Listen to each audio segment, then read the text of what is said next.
What's up, guys? Welcome to the Dragon's Journey podcast, where I'm joined by my guest, Charlie. How's it going, mate? Yeah, no worries, man. So, my name's Charlie Xeni. I'm a service accommodation provider in the Essex area. I'm a buyer reseller as well. I sell mainly vintage toys, so toy cars, action figures, mainly boy stuff related. But hey, if I can sell it, I will sell it. And I am a co-sourcer, just been introduced to that. I am in full-time employment. I work for a coffee chain, Cafe Nero, but, I'm working my way out of it slowly. And, I'm a husband and a father to two beautiful kids. Oh, man, that's amazing. So I was just wondering, because I know you say you're in property, how do you go about balancing that 9 to 5 with the property? See, it is hard because I don't exactly do a 9 to 5. My day starts at 2 o'clock in the morning. Oh, okay, got you. Because of my kids and what my wife works, it's very hard to say, right, to do a 9 to 5. So because my wife has been working the same job since we met, yeah, I said, you know what, I'll balance around it. I don't mind because, let's face it, I haven't found my true calling in life. So my day starts at 2. I'm at work for 3 in the morning. I'm in Stansted Airport, so it's 24-hour operation. Got you. And I finish my day at 11:30 around there. Yeah. And then literally pick up the kids in the car park. Wife goes to work, I go home. Oh, wow. And then basically the eldest one, she's nearly 5 now, bless her. She's at school. We have a 1.5-year-old. So when she's napping at home, that's when I'm doing, sourcing deals. I'm looking at my own deals. I'm putting pictures online to resell. So just literally take pictures, put it on the websites, and that's it. So that's how I really value like an hour, because in an hour I can do such a lot of things. So yeah, I think that's how I do it. Like when you've got a specific amount of time, it makes you so efficient because that's all. Yeah. Like, it's nice because that's how I've always done things. I know we're going to talk about it more, but if someone says to me, right, you've got this amount of something, time, money, whatever, that's all I've got in my head. So it's like 2 hours and that's it. Can't do it no more. Yeah. For that day. But I do treat every minute very valuably, whether it's property, reselling, sourcing, every minute counts really, to be honest. That makes sense. So, like, growing up, what did you always want to go into property, or were there other side? Nah. So I'll go on to it. But my first ambition, for some reason, was a stockbroker. Oh, really? Yeah, I love money, man. I'm not even gonna lie. I love money. Like I'm not even. So was it money like to me? Wolf of Wall Street kind of thing, or? No, before that, like literally, I saw this TV show. Like, yeah, man, you're wearing suits, you look dapper, you got money, you got women, you got drinks, you got food, you got everything. Yeah. I want that. And I was like, I think I was like 10 years old, something stupid like that. And I'm not even meant to say, yeah, girls are good. Like I wasn't even. Yeah. Oh yeah, because back then you're just like, ew, girls, man. What are you on about? But I was like, no, man. I was like video games and food and all that malarkey, Yeah. But I always wanted money. So yeah, that was my first like. Oh wow. Yeah, they look cool. So let's see how that goes. But I've got nowhere near that. But yeah. No, but that's really interesting actually, because when I speak to like other people in property as well, some are just like, no, they dislike stock market altogether. But you actually liked. That's. I love. It looks so cool. Yeah. And they're making. Like, yeah, I didn't know obviously it was about like frequencies, about points, about this, high, low, whatever. I didn't know nothing. I just saw they look good in suits, they got the money, they can live their life, and that's it. Yeah. That was it. Simple as that. So it was more so the lifestyle that came with it as well that I'm thinking. Yeah, it was pretty much. Yeah. But I didn't know what the lifestyle was. I was 10 years old. I just saw money and suits. Yeah. They look good. Like, so that's what I literally saw. But yeah, it was mad. Okay. Mad. So like, How would you describe like your upbringing? Like, were you always into sports? Were you always into like doing side hustles? Because I know you said about you doing. Yeah. So I was just like, So I've always been introduced to business. So my mum and dad lived in London. yeah, That's where I was born, in good old Enfield. But they always wanted to raise a family, and even back in the day, they knew London weren't the place to do it. yeah, London's a good place. I'm not despising London at all. But like, no, we're going to move to Essex. And they done that when I was 2, my sister was 4, and they cut hair for a living. My dad's a barber. nice. My trim's a bit dead, so hence the hat. So I thought I won't put that on camera. Oh, so, yeah, you'll be calling me afterwards like, what were you doing? Yeah, no. So yeah, he'll be killing me. So I moved when I was 2. My sister was 4. My dad's a barber. My mum's a hairdresser. That's how they met. Got you. And they come here with nothing. Yeah. They had nothing. No support from their parents. My nan, my dad's mum, God rest her soul, she's not with us now, but they taught her not only the craft, but how to run a shop. Yeah. So my dad goes, sod it, let's just go. They got their shop, and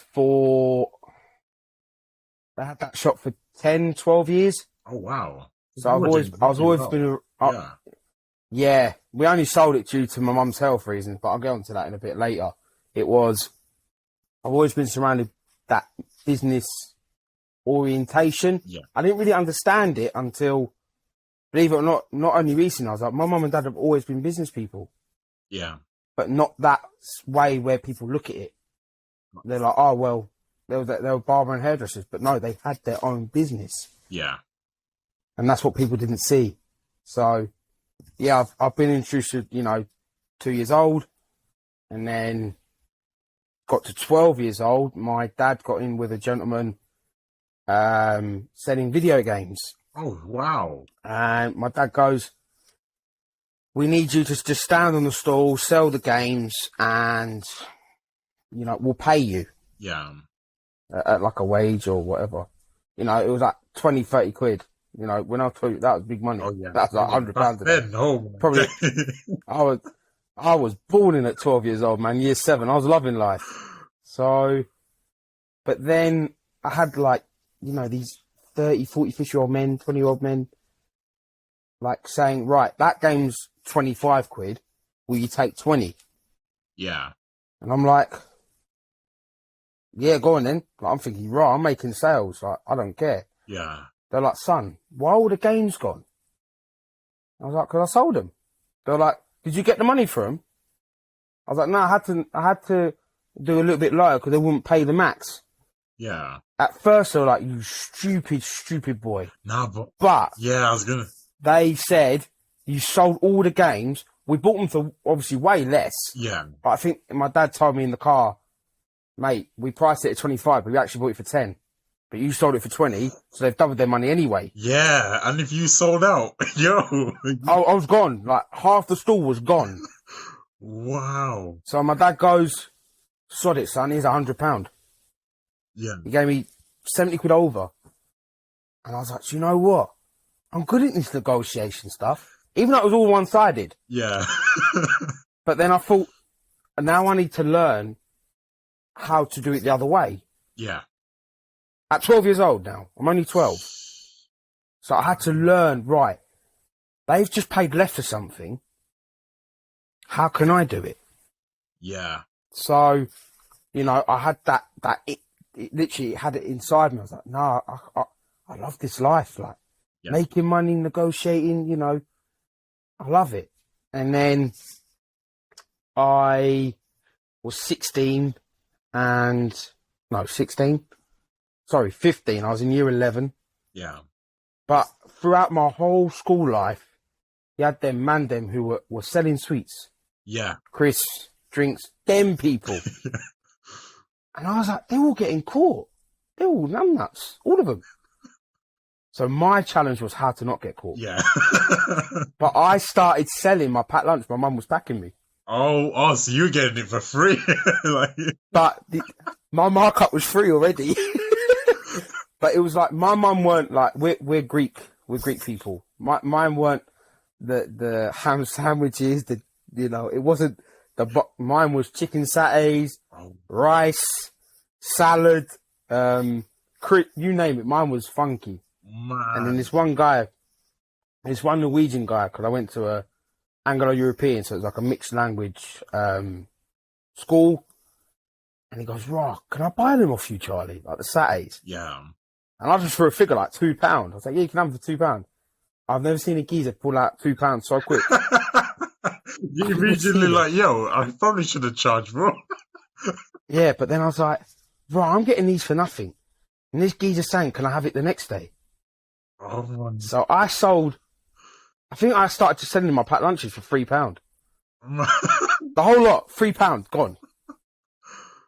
And then I buy stuff in the canteen, so like a bacon roll or pizza. Yeah. But my dad always said, right, you had a £5 at the start of the week. Let's say you spent £2. Then the next day I'll top it back up to £5. Yeah. Oh. So I spent his money, kept the £3. Yeah. So I had £15 a week, plus his £5 at the end of the week because I didn't spend it. Yeah.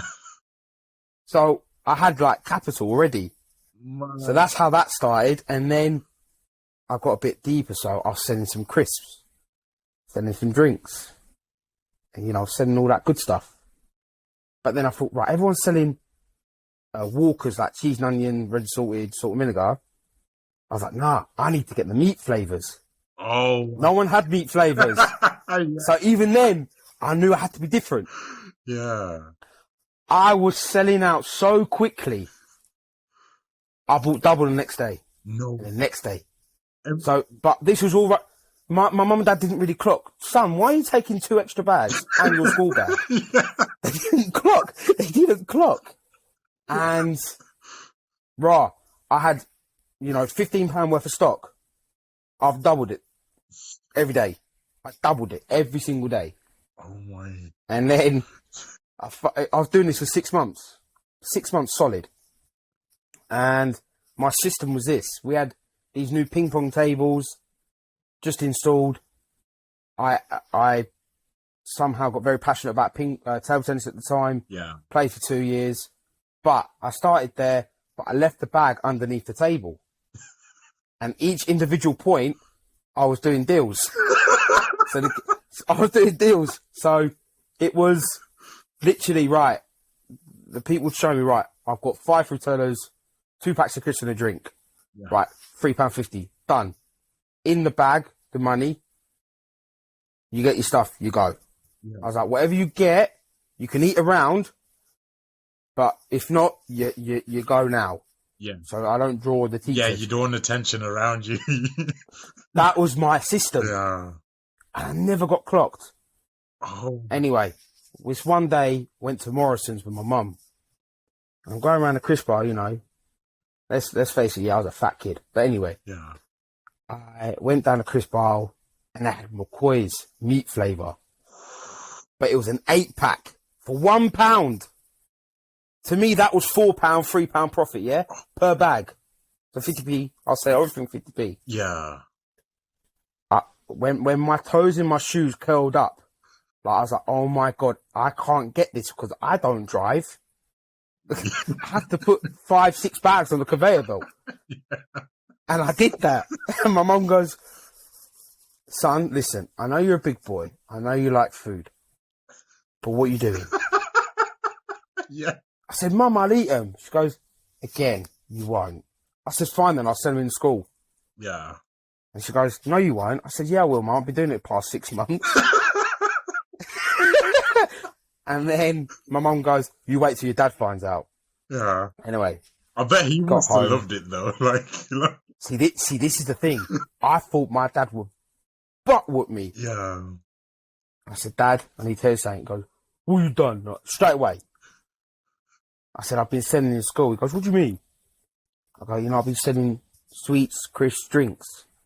He goes, you been caught yet? I'm like, nah, Dad. I've been doing it 6 months. I've got a system. And my dad at the time worked on a market stall selling mobile phones. Yeah. My dad was getting stock for me the next day. Monkeys, Twitches, twirls, canned drinks, and I was getting cheaper than the shops. Wow. So I was making more money. My dad stopped giving me the £5 though every single week, but I was making racks. So I made £1,000 in the end. Man. Yeah, and I opened up my bank account. They were like, "Why has this 16-year-old got £1,000?" I was like, "I'm an entrepreneur." I didn't know what to fucking say. I didn't know what to say. So yeah, that was sort of my buying and reselling start. Yeah. I don't know why I took a break, but then lockdown happened. Yeah. But I think even with lockdown, some of the things still happen though. Like I know people before lockdown that they just bought, hand sanitizers. They bought it in bulk. What the minute they heard about lockdown coming, they bought it in bulk. Within a week, they made like 20 bags. It's mad. It was mad, and I thought, let's not do that. But see, with me, I've always had that instinct to make money, but I never realised how good I could be at it. So I had loads of gym equipment that I've got for free from work. Basically, it was like a point scheme. You ordered what you wanted. You got it free for like saying well done. Yeah. So I had these like 2 10-kilo dumbbells, but they're the sand-filled ones. They wasn't like the metal ones. Oh, yeah. And I put them online for 50 quid. Thought, okay. Right, when I tell you this woman, she must be a supermodel. I'm married. I love my wife. Yeah. But I said, why is this very attractive woman messaging me? Why? But then I read it was the marketplace and I was like, oh, thank God. Shit, I ain't done nothing wrong, I swear. I swear to, whoever's up there. Yeah. But she goes, I need these weights. I will pay for them now. Give me your bank. I'll pay for them now. I said, no, don't worry. Cash is fine.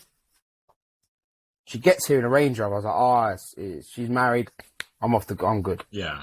So she ended up giving me £70. No way. Oh, thank you so much. I've been looking for these for ages. I could kiss you. I was like, please don't. But anyway, we had a joke about it.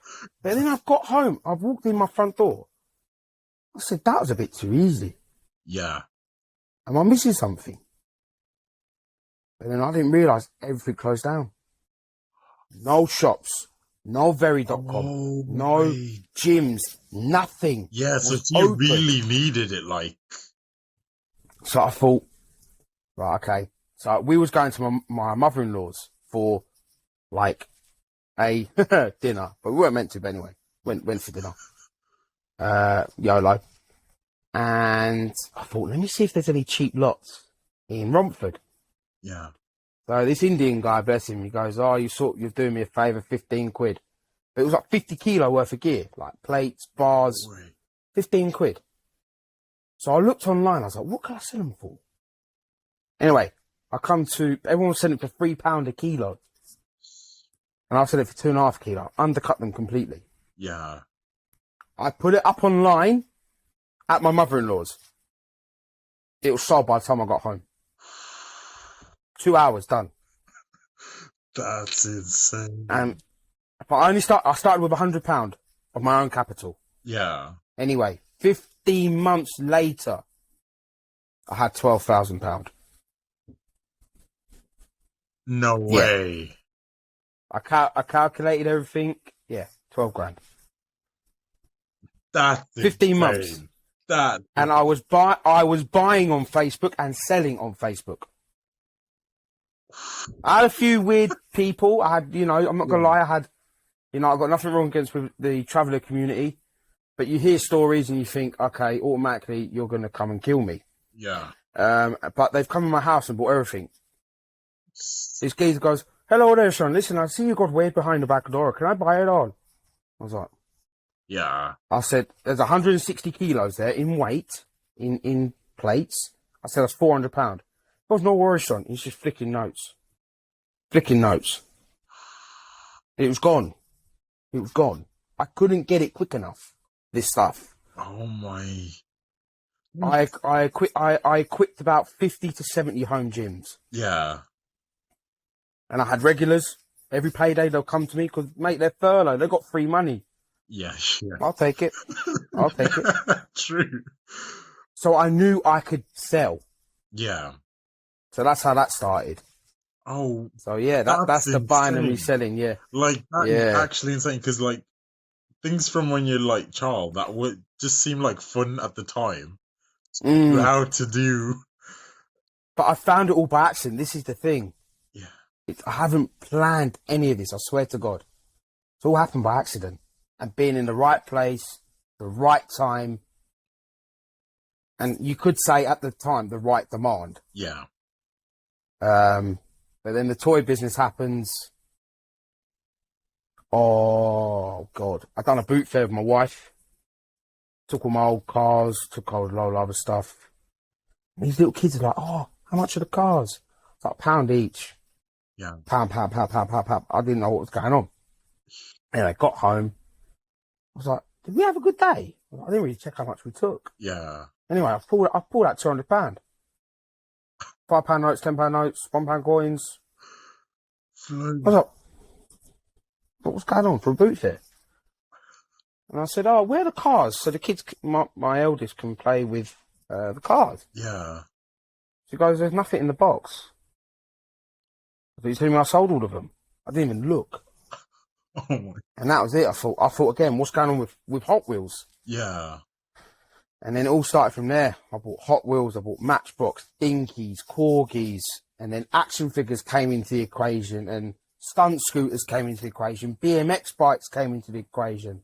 Oh. And yeah, that's how the side hustle. I call it a business because if you treat it like a side hustle, you'll get side hustle money. Yeah. Yeah. You treat it like a business, you better believe you're going to be getting business money. Yeah. Definitely. So yeah, 100%. I was gonna say, like, how do you find the products then? Because this is again, like I got talking to a gentleman because you really need to be looking for this, and this. But I risk a bit. I thought, right, let me buy a little bit. Go on, because you can go on Google Lens, see how much shit is worth. Believe me, you can do this. Yeah. Go online, see how much it's worth. So my strategy is double everything I get. Rule of thumb, double everything. And then with me, I'm quite good. If something looks cheap, Yeah. and the stuff is in good condition, I'm gonna go buy it. Like, I do WWE figures, I do Disney cars, I do Marvel stuff, DC. But yeah, it's all just by stroke of chance. If I buy it cheap enough, Yeah. I think I can make a few quid on it. I'll see how it goes. Oh. And the rate of how quick it goes, I'll just keep buying it. Wow. I'm surprised you haven't ended up starting up your own like drop shipping or own. For me, it was I enjoy that relation with the customer. Yeah. It's that, again, in being in that negotiation, in that atmosphere. Don't know whether you've done it. It's a buzz. Yeah. Oh, it's a buzz. Like I've negotiated, like, for example, the weights. My top negotiation was £1,500 to sell now, Yeah. and I bought all that stuff for £100. Like, it was a massive lot. I cleared this lady's, and then I went to another house clearance. I cleared this lady's loft. The man done dirty on her. Yeah. I cleared it. I cleared the whole house for £150. I made £4,000 worth of toys. I cleared the lot. That was cars, figures, Hornby, Wow. everything. So how do she you wanted find it gone? these people? Like, are they just people that are Facebook moving out? Marketplace. No, Facebook Marketplace. I live on it. I live on it. Because this lady had some model cars, and it was good cars. They were like American Muscle. Yeah. And she wanted £7 a car. In box, the big 118 ones, like the big model ones. I was like, yeah, I'll get £20 a pop for them, no problem. So I was like, yeah, I'll come, it's fine. I said, oh, you got any other cars? As soon as I said that was it. She pulled out all these brands, cars. Oh, do you want more? I was like, yeah, if it's cheap enough. That's what I opened up with. If it's cheap enough, I'll buy it. I swear to God. So there's another brand called Lido. It's a very common collectible. It's very entry level. Very entry level. I bought 165 of these, all mint in box, for 15 quid. 35, something like that, 165, something like that. I sold them next day to an Indian guy for 250, plus postage. Yo. Like that. Like that. Man. I cleared the lady's house. It was done. Cleared it all. I went back there 7 times in 2 weeks. And she already had the cup of tea and the rich teas ready. Because we built that relationship. Yeah. We built that relationship. I was helping them. They didn't know they were helping me that much. I was open, honest. Yeah. I am going to be reselling some of this. Yeah. I sold it all. But, you know, it's just what people complain. Like, you know, like in today's climate. You know, I watch a lot of Gary Vee. I watch a lot of Grant Cardone. Yeah. All these people, but especially Gary Vee for the buying and reselling and the motivation. People complain like that they can't make enough money. That is ball bags. I'm sorry. They're not looking in the right place. That's the thing. Not that, brother. They're not looking. They're not looking. Like he does a video. It's on on my Facebook or YouTube. I can't remember where it is. Couch flipping, selling sofas. Yeah. You can go find something for free because whatever. So he done sofas. Go to Facebook, Craigslist, whatever. Buy it. Oh yeah, I remember seeing free. that video. Yeah. And you get it on the bus. Get it. Walk home. Don't care. Go home. Clean it. £20 or $20. Do that 50 times a month. You got £1,000. Exactly. And like what? Bus is like what? £3-4. Okay, let's say you pay for that, and if you don't want to pay for shipping, let them pick it up. So and like with toys and that, someone's offering me free toys. I'm going there quicker than you can say it. I'm gone. Bye. I don't know what's in there, but it's free. Exactly. I've always had the mentality. I want this money. I'm gonna go get it. Yeah. But yeah, that's how the reselling started. Man, that's amazing. Yeah. So would you say like the negotiation in that has helped you with like, for example, sourcing as well? Because I'm thinking it all. Makes... Well, with the sourcing, that's only come literally in the past week. Yeah. But certainly with SA, it's not with the rental price because obviously it's demanding. Yeah. I actually negotiated up for the rent, only an extra £25, but it got me the deal. Yeah. As long as you know the cash flow for you, it doesn't. Yeah, exactly. It fitted in the deal, no problem. But furniture was the there we go. You need it. Yeah. I got an investor on board for $3,000. One of my best pals. Yeah. Best pal. He goes, I'll give you $3,000 because I know you can make money. That's all he said. Yeah. That's all he said. Charlie, if I know anyone can make money, it's you. Yeah. I could sell sand to an Arab and ice to an Eskimo. That's what he said. And I guarantee I probably could, you know.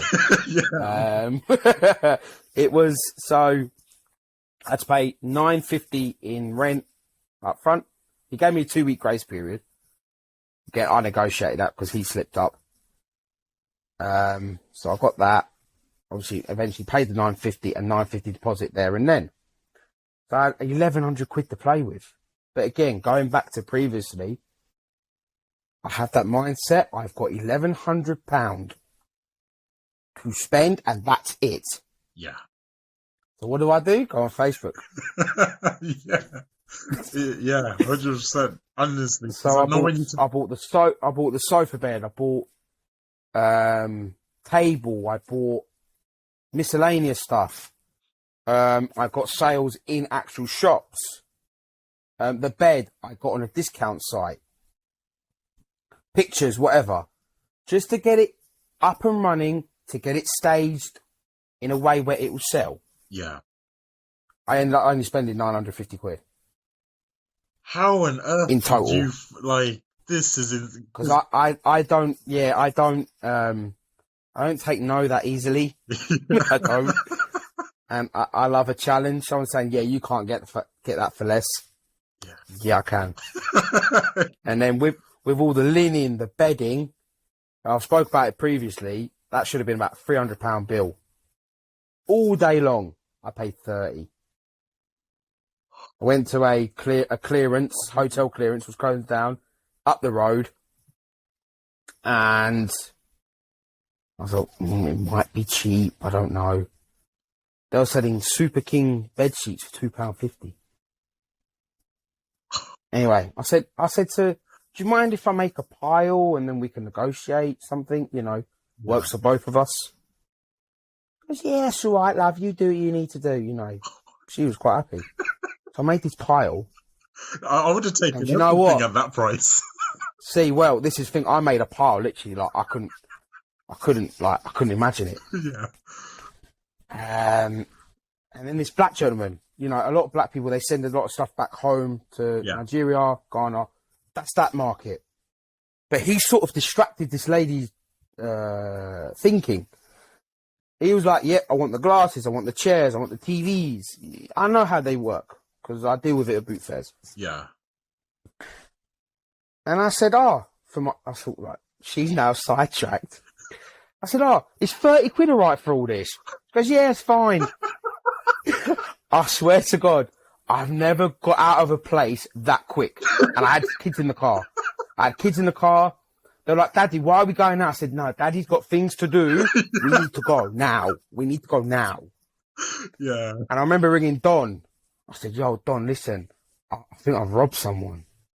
He goes, what do you mean?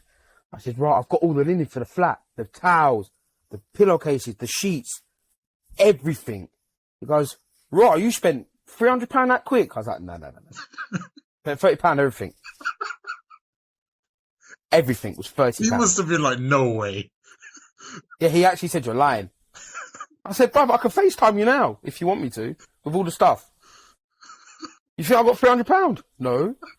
This is all on Investor. This is their money. Yeah, I'm still going to make their return. Yeah. But I want to keep as much of that money so I don't have to give most of it back. Yeah, exactly. But, you know, I want to spend it on other areas. Like, for example, the bed that I got for the flat, they wanted £100 extra for headboards. Wow.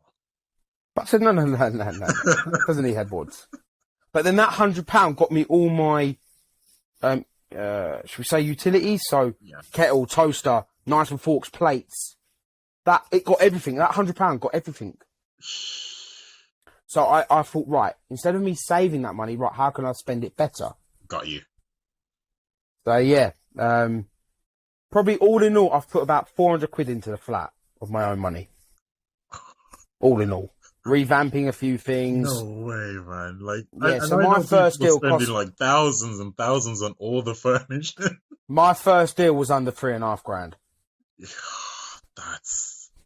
That is a skill and a half, you know. I've learned it.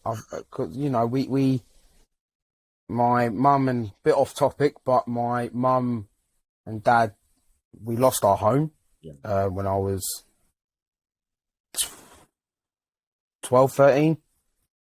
And my dad racked up a hefty credit card bill for the mortgage.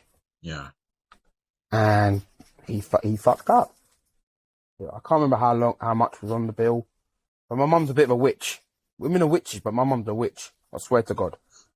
She had an instinct to look in the folder, this red folder. And it was all these late notices, all these things. I didn't know what it was. And I just remember loads of shouting, like, you know. And then I got home, and they were like, sit down, kids. Your dad's fucked up. I was like, what, did he cheat on you? I don't know why, it just came out. Yeah, that's the first thing. And then, we're going to lose our home. And that's the first time I ever had a panic attack. Oh, wow. I remember going into this corner with an inhaler, and I didn't know what to do. So I've gone from a lovely 4-bed house, 4 toilets, 5 bed. You know, I could do my business in peace. I was loving life. I felt like a king. But then going from that to council temporary accommodation, sharing with my mum and dad. Okay. I've gone from that, from lovely to nothing. But I guess that gave you the motivation to be like, Yeah. this is never Yeah. happening. Big. Right. So that's as long as I don't get back in that situation, I'm good. Yeah. I don't need, who don't want £1 million? Who don't want 10, 100? Who don't want that? If I can live comfortably in peace, Yeah. and I've got you, mum, I've got your dad, you know, I'm good. I'm very complacent like that. Yeah, I want my dream car, which is Ferrari 599 GTO. I want that. That's always been my dream car. But if I don't have that, that's cool. But if I've got money, I'm comfortable, I've got my time back. Yeah. My man, I'm good. I'm done. I'm really happy. And when you live in this lifestyle where you know how to flip and you know how much you can make from it, as long as you got your time back from other income sources, you know you're good. Because that's the thing. I'd love to buy and resell for a living. Obviously, and do the SA. Yeah. I'll touch a bit more on that in a bit, but are we all good for time? Yeah. Oh yeah. This is unlimited, so don't worry. Oh God, don't tell me that. I'll talk for days. But it's not quite. I could live off it. Yeah. But it's making my life a lot comfortable. Yeah. To the point where not I can buy this, buy that. But if my wife says to me, baby, can we go out for the day? Yeah, of course we can. Yeah. Or, can the kids have this? Yeah, of course. Bruv, I've been to a place where my own kids can't have a lollipop. Wow. Because I couldn't afford it. Yeah. I've had, I'm a dad, I'm a provider. It's in my genes to provide, but I couldn't provide. Yeah. It's a very, the men should work. It is that sort of mentality, but it's what I've wanted to do. Yeah. And to not able to deliver, it kills you. Yeah, kills you. 100%. Because that's the main thing that you feel like, if I can't do anything else, I can do this. So I've always been very adaptable. It's definitely one of my traits. No. Very adaptable, very. So what would you say, is your goal in property for the next 12 months then? Or would you... So, it's going according to plan, i.e. building relationships, to build a steady deal flow. Yeah. Hey, if I got 10 deals within a year, I'm blessed. Yeah. But I break my goals down very minutely. So my first goal is get out of the job. Yeah. And I'm still on that goal. But that's okay. Because I know I'm moving. Within that minute goal, there's another strain of goals. So make sure the unit's ticking over. Make sure I sell enough what I need to sell.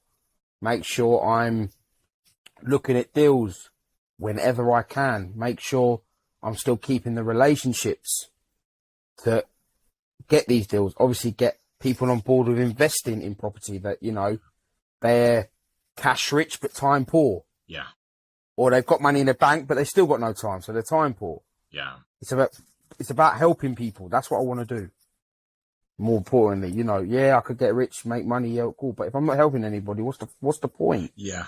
Because what is the point? Yeah, it just becomes a number, and you're like, okay, but who's around me though? Yeah. That made no sense to me. But yeah, in property, 10 deals, and then once I get my time back to focus on more things within, not necessarily property. So through this whole journey, I've discovered a passion for, you probably guessed it, talking. Yeah. I love it. If I could help people and make a living out of that, I'm done. Yeah. I'm good. You'll be on the stage as a Gary Vee and everything. I would, mate, if someone said to me, right, you could have, I don't know, someone paid me £200 or £100, bro, around my local, I'd do it for nothing. Yeah. And to talk about mindset, blocks, barriers, business, I'd have it'd be a dream come true for me. Oh man. So a good way to get started with that, I've seen other people doing it as well, is just going to networking events and the organizers, just talking to them, just saying, hey, do you want me to speak on this? Let me know whenever you're doing an event. Because I'm a part of a networking group anyway. I don't know if you know Neil and Jackie Dobson. Don't know if you know them or you've heard of them. I think I've heard They're of part of the they're a part of AFL Assets for Life. Yeah. They live literally in Colchester where my unit is, but I was going to their event and I got talking to them, you know, weeks, months by months go by. I got invited to an inner circle day with them, like, you know, where their top people are, like the mentees that have invested heavily in their education. Basically, I got invited down. They said, Charlie, we love what you're doing at the moment. Come down for the day. And, you know, it's on us. Yeah. And this was Liam Ryan, the obviously co-founder of it. But then Neil and Jackie, I was like, oh, you're right, guys. How are you? You know, long time. Like, Charlie, where you been, man? I was like, what do you mean? I've been here. What do you mean what I've been? You not seen my face on Facebook? And they were like, no, why you not been at a networking event? And I said, I can't afford it, mate. Things are a bit tight still. Yeah. You know, that £20 gets me, you know, 3 days to work. Yeah. They're like, okay, I understand. But then they went quiet and they were talking amongst themselves. They're like, Charlie? I was like, yes, Jackie, how may I help you? Yeah. You know, I made a bit of a joke out of it. And they were like, can you come to networking event? I was like, in my head, I was like, have these people not heard me? I've got no money. Yeah. What you want about? But no. It's free. Oh, okay, what's the catch? Just check in a few people at the front, take a few pictures, and that's it. That's it. Okay. I was like, so you want me to check people in, me the first person they talk to, Yeah.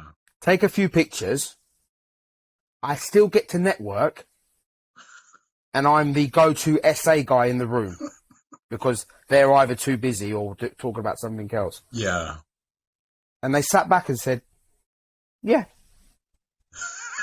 I was like, okay.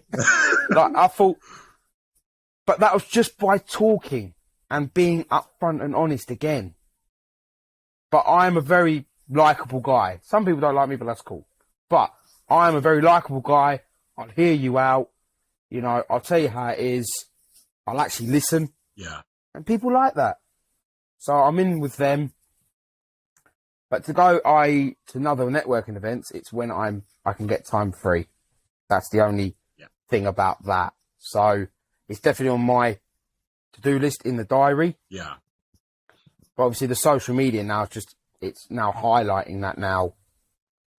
And that's what I want to do as well. Yeah, because I was going to say, like, if you constantly keep going live, I'm thinking of actually implementing this with that, like, this podcast, like, making it live from now on. It's such, again, it's a buzz. Yeah.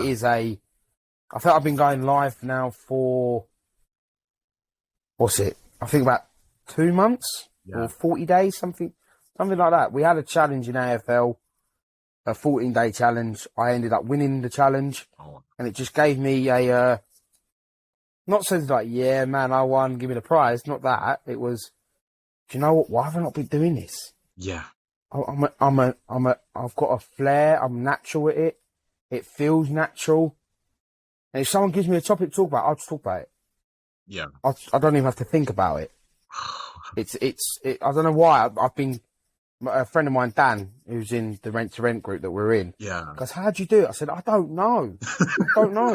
I just do it. Yeah. It's not me being arrogant. It's just me being very, very confident. Two different things. Yeah. Two different things. 100%. You're just talking from your perspective as well. So exactly. Like, I'm very adaptable. Like, for example, someone says to me, right, I hear on a podcast, you know, I listen to podcasts now every day, motivational content every day. It is a must to do if you want to succeed. But I'll pick up, like, what they say. For example, what did I hear the other day? Knowledge versus application of knowledge. What's the difference? Yeah. I was like, do you know what? I could talk about that. Joined it in my notes, in my iPad, on my iPhone, and I will do a video about it. Oh, you know what? That's actually making me think, oh, maybe I should start doing like 1 week a week. I'm just doing like... That's it. But I post every day on Instagram, every day on TikTok. That's hot. And I do my lives on Facebook. Because, again, the deals haven't been flowing at the moment. Yeah. So I thought, how can I divert my time. That's how I can divert my time. No. And I've put, again, as much heart and soul into finding deals, landlords, agents, talking to them, I put it into social media. Yeah, and if eventually they'll look at you online and then they'll see, oh, Yeah. he's doing this, and he's consistently Built up credibility. Yeah, Yeah. I've built up the credibility. So it's like, what do you mean you do service accommodation? Here you go. Yeah, like I've got like I'm there. Yeah, I'm there. I'm done it. Yeah. I'd say like But no, I love a it. good one as well. If you love live streaming, which I'm definitely certain if you've been doing it every day, YouTube, that could be a good one for you as well, because then you're also getting paid. Yeah, with YouTube, because I believe it's every 1,000 views, Yeah. you get it's like something like $3. It's nothing. Now, but to be honest though, that's for like gaming content creators. You know, for Yeah. our industries, it's a lot more than that. Oh, okay. Yeah. So obviously, again, with now what you've told me, I'm like, yeah, cool. Yeah. Let's have a little look into that. But with YouTube, I feel I'm not that I don't have the knowledge. I've only got one deal. Yes, but I do have the mindset of wanting to be a millionaire, and I know I can get there. Yeah. And I've helped a lot of people discover, it's not that hard to do things. Yeah. Just by actually saying, listen, have you really thought about it? No, not really. So there you go then. Go home, go think about it, break it down into goals, break it down into smaller goals, and then you'll notice you've broken down smaller goals, but you've actually achieved already a few of them. Yeah. There's no point, again, having that massive, massive goal. You ain't going to achieve it. There's no way in the world. There's steps to get into it. You can't. Yeah. Yeah. If you've got to step 100 steps, you've got to step 100 steps, 1,000 steps. Yeah. But again, me personally, that sets me apart. I'll do whatever it takes to succeed. Whatever it takes. If it means, I know it sounds a bit harsh, if I can't read a bedtime story that particular night to my kids because I'm doing something else to better our lives. Yeah. If I can't go out for a day because I've got to do a viewing. Wife, I'm not going out today. You go have fun. I'm going to go make us some money. Yeah. That's I'm how I sure, think. like, the kids, once they get older, they'll probably start to like it as well. Because if you... Exactly. Like, again, to be on this podcast, I reached out to you. Yeah. Yeah, you was happy to have me anyway, regardless. But if it wasn't for that, hey, man, how are you? I ain't seen you in a long while. What you been doing? Yeah. Then you opened up saying, I've been too busy to do podcasts. I'm like, when you're free, can I jump on? You was like, yeah, can we do it tomorrow? Yeah, literally. If you don't ask, you don't your get, timing man. could not have been better. Because, like, one day I was like, oh, man, you know what? I've really got to get back to recording these podcasts. And then Monday, Tuesday went, and I was looking at properties. Wednesday went, and I'm like, yo, dude, you need to, like, get people for the... And then Thursday, you're like, oh, yeah, you were talking, and then I was like, yo, tomorrow, let's get it done, because... Yeah, that's it. Because it's weird, but again, it's weird. Like, I've got one on Sunday. I'm actually going to. His name's Robbie Dershow. Yeah. He's a land development. You've probably seen him on Facebook. Search him up. He's got I think 5.5K followers, something stupid like that. Yeah. And it was mad because I've been hearing about he's doing this. The Tea Hut podcast is called. Yeah.